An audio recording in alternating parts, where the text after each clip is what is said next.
Please, just let me leave. Leave? After you humiliated this family by coming here?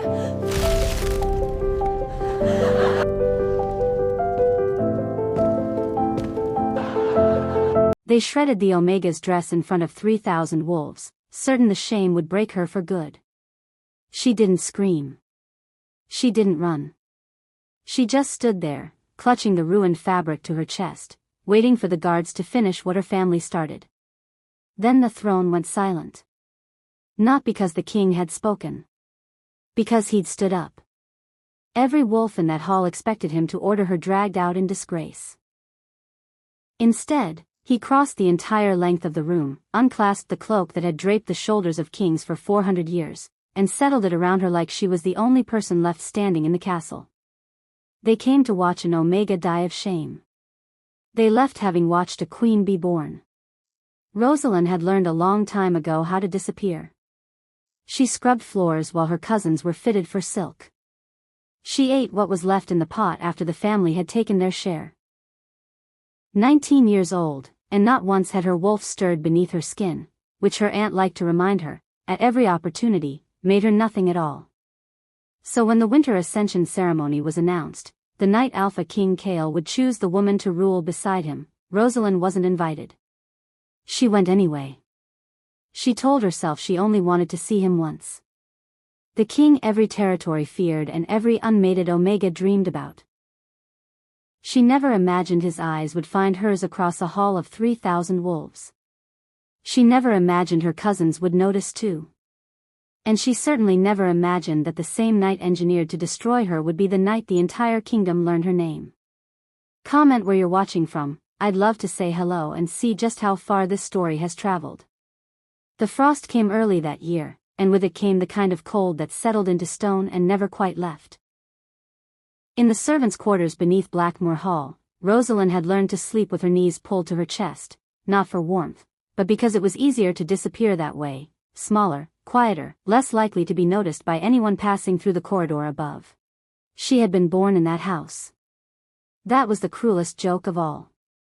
Somewhere upstairs, behind doors she was no longer permitted to open, hung a portrait of her mother and father, painted the year before they died, a war hero and his young wife, smiling like people who believed their daughter would inherit something more than ash. Rosalind barely remembered their faces without it. She only remembered the year everything changed. The fever that took them both within a week of each other, and the uncle who arrived at the funeral already measuring the halls for his own furniture. Her aunt had wasted no time deciding what Rosalind was for. Not a niece. Not family. A pair of hands that scrubbed, hauled, mended, and asked for nothing, because asking only earned her a slap or a night without supper. Her cousins, Wren and Yvette, dressed always in colors Rosalind was never allowed to touch, had perfected the art of cruelty disguised as boredom. They liked to watch her carry water up 3 flights of stairs and then knock the bucket from her hands halfway, just to see her start again. Cursed, her aunt called her, whenever Rosalind's silence lasted a beat too long. 19 years old and still no wolf. What Omega doesn't turn by 19? Something's wrong in you, girl. Something broken. Rosalind had stopped arguing a long time ago. There was no version of the truth that made her aunt kinder, so she kept her head down, did her work, and told herself that surviving quietly was its own kind of victory. At night, alone in the dark, she pressed her palm flat against her chest and waited to feel something stir beneath her ribs, some flicker of the wolf everyone insisted didn't exist. She always felt only her own heartbeat, stubborn and steady, refusing to let her give up entirely. It was Yvette who brought the news that would end up changing everything, though of course she didn't mean to be the one to hand Rosalind her future. The king is finally choosing, Yvette announced one morning, breezing into the kitchen where Rosalind knelt scrubbing ash from the hearth. The winter ascension. Every unmated Omega in the kingdom is being summoned to the citadel. Mother says he's going to choose his queen this time, not just take a mistress like the old kings did. An actual queen. Wren laughed from the doorway. As if it matters to you, Rosalind. They said every Omega, not every servant who smells like fireplace soot. Rosalind didn't look up. But her hands had gone still against the stone, just for a moment, at the word summoned. She had heard of King Kale the way everyone in the kingdom had, in fragments, in warnings, in the hush that fell over any room where his name was spoken. He had taken the throne young, after a war that had cost him more than most kings ever risked, and he had ruled ever since with a kind of controlled ferocity that made even seasoned alphas lower their eyes. He did not attend court functions. He did not take mates.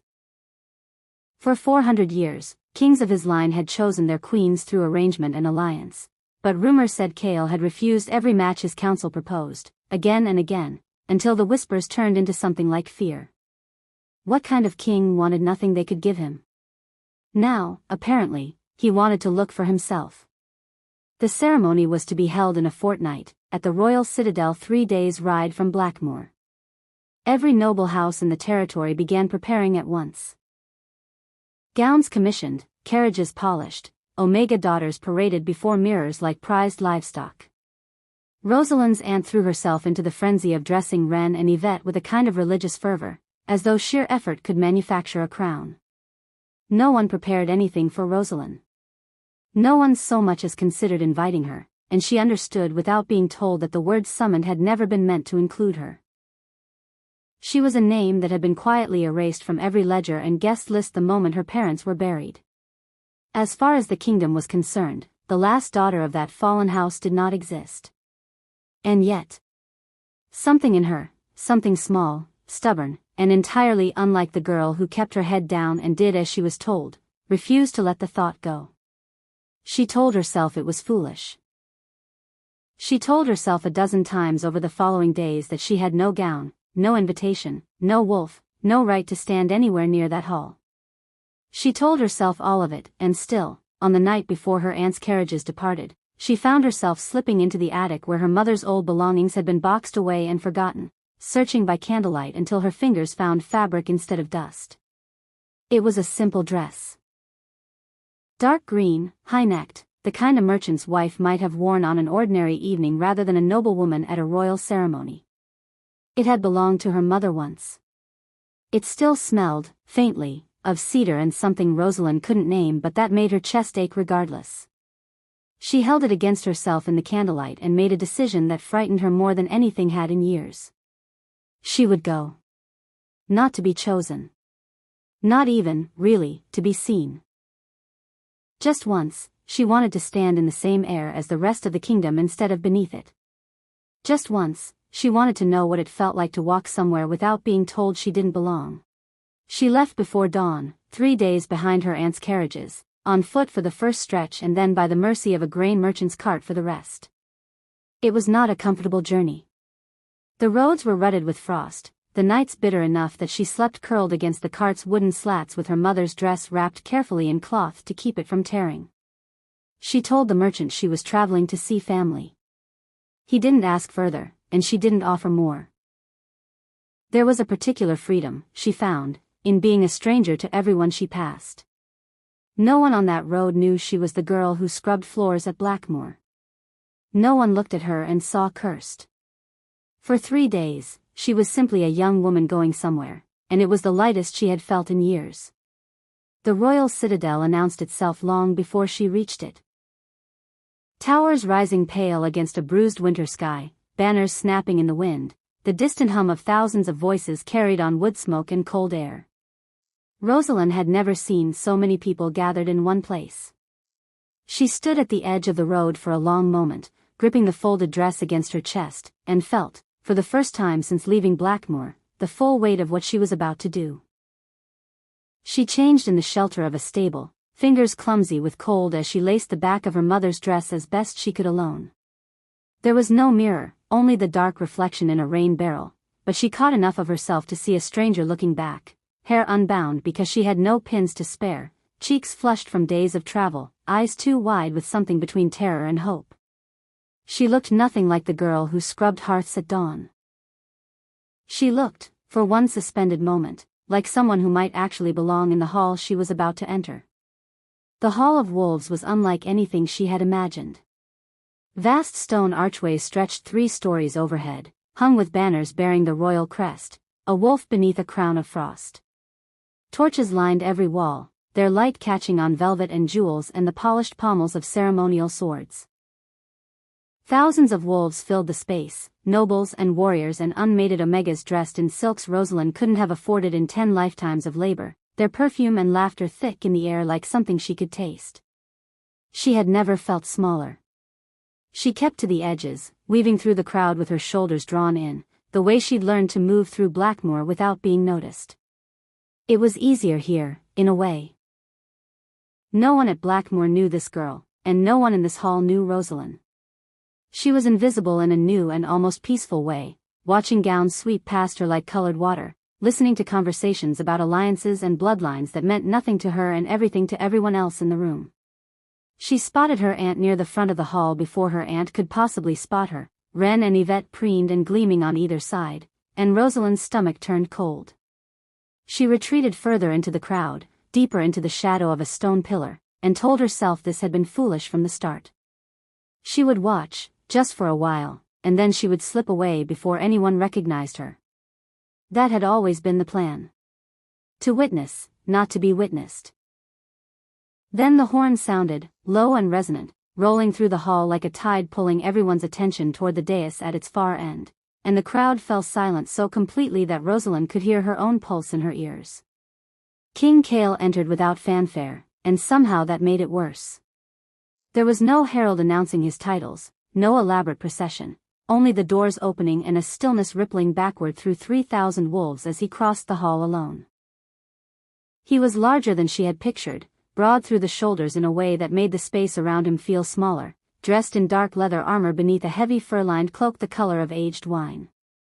His hair was dark and cropped close, his jaw shadowed with a beard that gave him the look of a man carved for war rather than court. He moved like someone who had never once needed to hurry, because the world simply rearranged itself around wherever he chose to stand. Rosalind watched him ascend the dais and felt, absurdly, like the temperature in the room had dropped further. Every Omega present straightened instinctively, chins lifting, eyes catching whatever light they could to be seen. Rosalind did the opposite. She shrank further into the pillar's shadow, certain that a man like that had no reason to look anywhere near a girl in a threadbare green dress standing at the edges of everything. He surveyed the hall the way a general might survey a battlefield, methodical, unreadable, giving nothing away. Rosalind watched his gaze move across the crowd, over silk and jewels and carefully arranged smiles, and felt an odd, unfamiliar pang of relief that she was too far back, too plain, too nothing to ever register in that sweep. And then his eyes stopped. Not on Ren, radiant in sapphire blue near the front. Not on Yvette, or any of the dozens of Omegas who had spent weeks preparing for precisely this moment. His gaze found the shadowed edge of the hall, the space beside a stone pillar where a girl in a plain green dress stood with her heart hammering against her ribs, and it stayed there. Rosalind froze. For one impossible second, she was certain she had imagined it, that his attention had simply passed over her the way it had passed over everything else in the room. But he didn't look away. Something shifted behind his expression, not recognition, not quite, but something closer to a man encountering a question he hadn't known he was asking. Across the hall, King Cale went very still. He didn't know her name. He didn't know why, out of 3,000 wolves dressed in silk and ambition, his attention had settled on the one girl who looked like she was trying to become invisible. He only knew that something in his chest had shifted the moment his eyes found hers, a pull he couldn't explain and didn't trust, the kind of instinct he hadn't felt in years of forcing himself to feel nothing at all. Rosalind dropped her gaze first, cheeks burning, certain she had imagined the entire exchange. When she dared to look up again, he had already turned to address the hall, his voice carrying easily across the vast space, calm and commanding in a way that silenced even the whispers. But she could still feel it, the ghost of his attention, lingering like heat against her skin. She told herself it meant nothing. Kings did not look twice at servants in borrowed dresses. She had no way of knowing, standing there in the shadow of that pillar, that the night was only just beginning. And that before it ended, the entire kingdom would know her name. I'd love to hear where in the world you're watching this from. Drop it below and I'll come say hi. It was Yvette who saw her first. She had turned, restless in the press of the crowd, scanning for familiar faces to whisper judgments about, a favorite pastime of hers in any gathering, when her gaze snagged on something wrong near the far pillar. A girl in green. Plain, unremarkable, half swallowed by shadow, and yet something about the set of her shoulders, the tilt of her chin, made Yvette's stomach twist with recognition before her mind had even caught up. Ren. Her voice was low, urgent. Ren, look. Ren followed her sister's gaze and went rigid. For a moment neither of them spoke, twin disbelief passing between them like a current. Then Ren's face shifted, shock curdling fast into something uglier. That's her, she hissed. The servant girl. She left the house. She's actually here. The word rippled between them, thick with outrage. Not fear that Rosalind might be in danger, not curiosity about why she'd come. Only fury, pure, possessive fury, that the girl they had spent 19 years grinding into invisibility had dared to stand beneath the same banners as everyone who mattered. Worse, that the king's gaze had drifted anywhere near her at all. Yvette had seen it too, that half-second flicker of attention toward the shadowed pillar, and it burned in her chest like an insult aimed directly at her. She's making a fool of this family, Ren whispered, already moving. Sneaking in here like she's someone. Like she belongs. They didn't wait for their mother. They didn't wait for reason. Cruelty, when it had been practiced for as long as theirs had, needed no permission to act. Only opportunity, and the ceremony had handed them one wrapped in torchlight and an audience of thousands.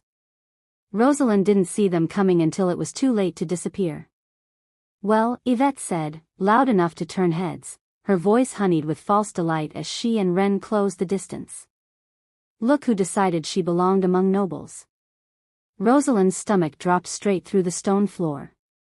Please, she said quietly, stepping back toward the pillar as though it might shield her. I'm not here to cause trouble. I'll go. You'll go nowhere. Ren's smile was sharp as a blade drawn slow from its sheath. Nearby wolves had begun to notice, conversation faltering, heads turning toward the small commotion the way a current bends around a stone. You stole into a royal ceremony dressed like you belong here. You dare stand where Omegas of real blood stand. I didn't steal anything, Rosalind whispered, though her voice shook too hard to carry conviction. It was my mother's. It's the only thing of hers I have left. The words meant nothing to Ren. If anything, they seemed to sharpen her anger further, as though the reminder that Rosalind had ever had a mother worth grieving was its own kind of trespass. More wolves were watching now, drawn by the rising volume of Yvette's voice, by the particular electricity that gathers whenever cruelty senses an audience. Everyone, Yvette announced, turning to address the growing circle around them, her voice pitched to Carrie, I think you should all know exactly who's standing among you tonight.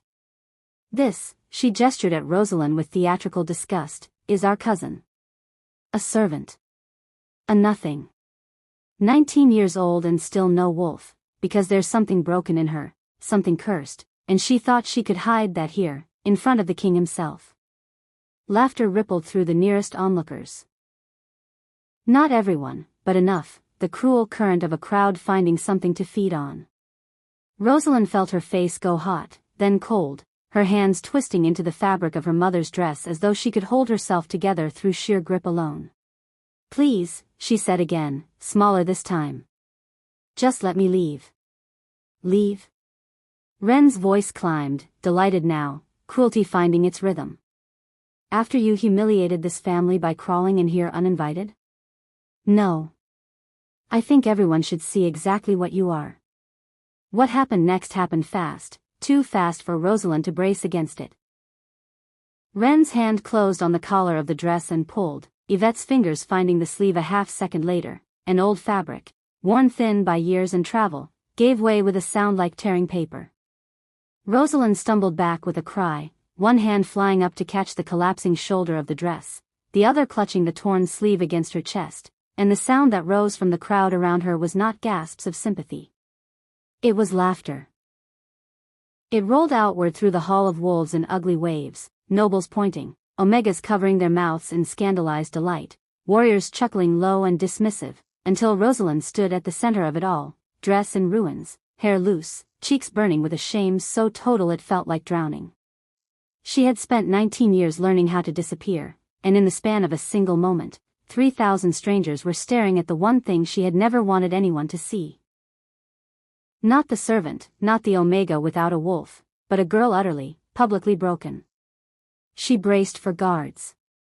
She braced for her aunt's voice cutting through the crowd with fresh humiliation. She braced for the floor to somehow open and swallow her whole.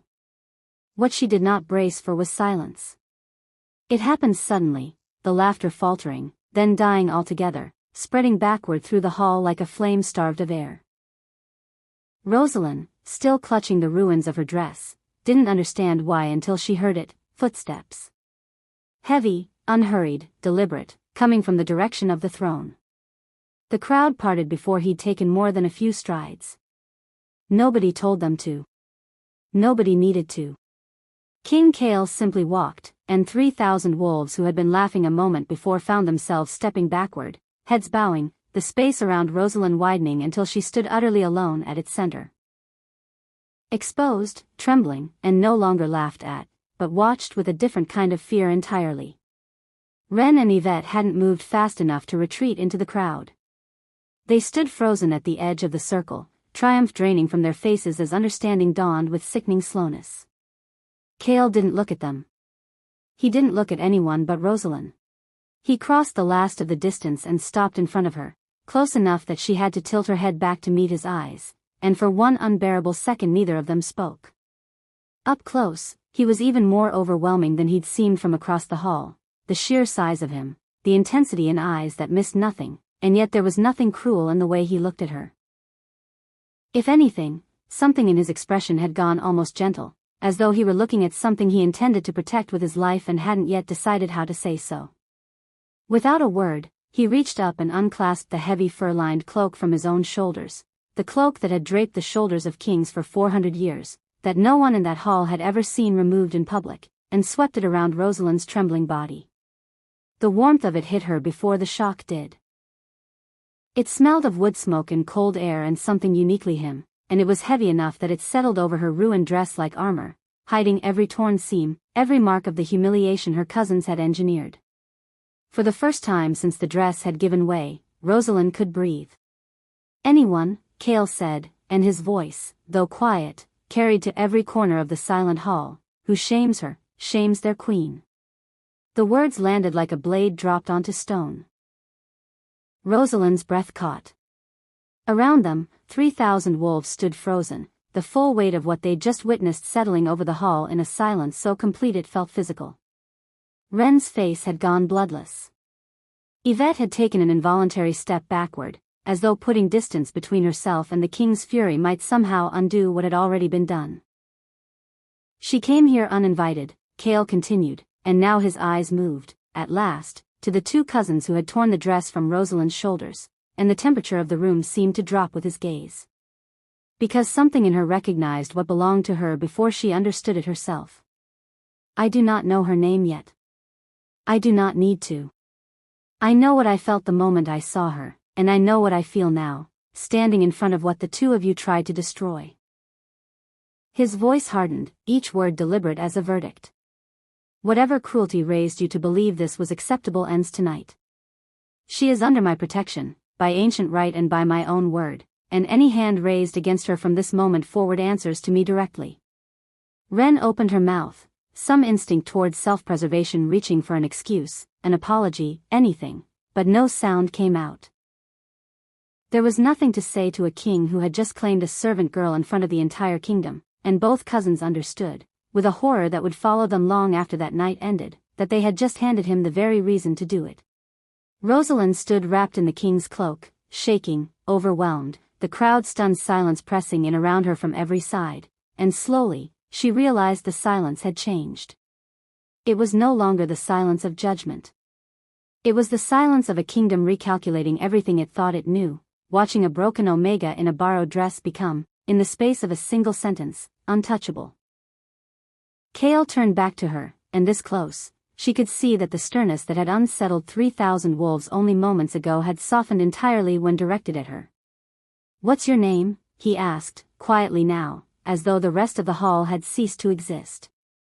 "Rosalind," she managed, her voice barely more than a breath. Something shifted behind his eyes at the sound of it, recognition, perhaps, or the confirmation of an instinct he hadn't yet let himself trust. "Rosalind," he repeated, like he was testing the shape of her future in his mouth. "You will not disappear again. Not tonight, and not after." She didn't know, standing there wrapped in fur and firelight with the whole of the Hall of Wolves watching, that the wolf her family had insisted didn't exist had only ever been sleeping, suppressed by hands she hadn't yet learned to name, waiting for exactly this moment to stir beneath her skin for the first time in her life. She didn't know that the man standing in front of her had spent months quietly unraveling the truth of her parents' deaths, certain something had been stolen from a family the kingdom had been taught to forget. She only knew that for the first time since she was a child, she was being looked at not as something broken, but as something worth protecting. Slowly, the crowd began to bow. First the nobles nearest the center, then rippling outward through the hall until even Ren and Yvette, pale and shaking, had no choice but to lower their heads alongside everyone else. Rosalind looked out at the sea of bent shoulders, then up at the king beside her, and felt something unfamiliar settle into her chest where fear had lived for as long as she could remember. It didn't feel like triumph, not yet. It felt like the first breath after years underwater. The girl who had spent 19 years learning how to disappear stood at the center of the Hall of Wolves, wrapped in a king's cloak, and understood for the first time that her story was not ending here. It was only just beginning. Say hello in the comments and tell me where in the world you're watching from tonight.